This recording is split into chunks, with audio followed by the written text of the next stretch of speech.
దళితుల సమస్యల పరిష్కారానికి జాతీయ షెడ్యూల్డ్ క్యాస్ట్ కమిషన్ ఎప్పుడూ అందుబాటులో ఉంటుందని కమిషన్ చైర్మన్ కిషోర్ మక్వానా తెలిపారు. హైదరాబాద్లోని కేంద్ర ప్రభుత్వ కార్యాలయాల ప్రాంగణంలో ఆధునికీకరించిన జాతీయ షెడ్యూల్డ్ కాస్ట్ కమిషన్ కార్యాలయాన్ని ఆయన ప్రారంభించారు. ఈ సందర్భంగా కమిషన్ సభ్యుడు వడ్డేపల్లి రామచందర్ మాట్లాడుతూ దళితులకు సంబంధించిన ఉద్యోగాల భర్తీ, రిజర్వేషన్ల అమలు, బ్యాక్లాగ్ పోస్టుల భర్తీలో నిబంధనలను ఖచ్చితంగా పాటించాలని సూచించారు. దళితులు తమ సమస్యలను ఈ కార్యాలయం ద్వారా కమిషన్ దృష్టికి తీసుకురావచ్చని తెలిపారు. రాజ్యాంగం కల్పించిన హక్కుల పరిరక్షణకు కమిషన్ కట్టుబడి ఉంటుందని పేర్కొన్నారు. దళితుల అభ్యున్నతికి పనిచేస్తుంది.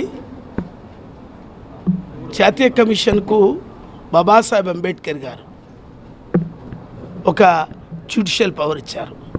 ఆ పవర్ను అణగారినటువంటి దళితులకు అన్యాయం జరిగినప్పుడు కులాల పేరు మీద కానీ, వాళ్ళ మతాల పేరు మీద కానీ, వాళ్ళ భూముల విషయంలో కానివ్వండి, వాళ్ళ ప్రమోషన్స్ విషయం కానివ్వండి, బ్యాక్లాగ్ వేకెన్సీస్ విషయంలో కానివ్వండి, ఇంకా జనరల్గా ఏ సమస్య అయినా కూడా కమిషన్ తీర్చడానికి ఈ జాతీయ కమిషన్ ముందుంటుంది. ఇక్కడ ప్రాంతీయ కార్యాలయము మన కవాడిగూడలో ఉంటుంది. సిజిఓ టవర్స్ 9th ఫ్లోర్లో.